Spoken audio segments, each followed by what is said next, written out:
এই যে মাংসটা আমি এখানে ভিজিয়ে নিয়েছি। আমি আজকে মুরগি মাংস ভুনা করব এবং এই যে মাছ, এই মাছগুলো আমি আস্তে আস্তে ভাজবো কড়া কড়া করে।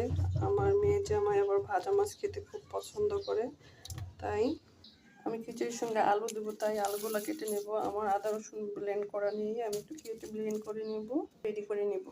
আমি মুরগিটাকে ভালো করে লেবুর রস দিয়ে ধুয়ে নিব। এই যে আমার আদা রসুনটা ব্লেন্ড করে হয়ে গেছে। এখন আমি রান্না চড়িয়ে দেব, সব কিছু রেডি। এখন আমি এই যে দিয়ে দিলাম পেঁয়াজ। যেহেতু আজকে মুরগির মাংসটা আমি ভুনা করবো, পেঁয়াজের পরিমাণটা একটু বেশি করে দিলাম। আমি এই যে গরম মশলা দিয়ে দেব। আমি এই মশলাগুলো দিয়ে দিলাম, গোটা মশলা। আমার পেঁয়াজটা লাল হয়ে গেছে, এই পর্যায়ে আমি দিয়ে দেব 2 চামচ আদা রসুন বাটা। মশলাটাকে আমি একটু কষিয়ে নেব।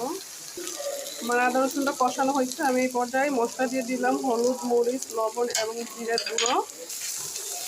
নেড়ে ছেড়ে নেব। আমি সামান্য পানি দিয়ে দেব মশলাটা কষানোর জন্য।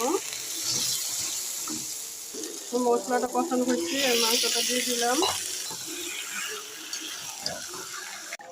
এই যে আমার তরকারিটা একদম হয়ে গেছে, দেখেন আস্তে আস্তে কালার চলে আসছে।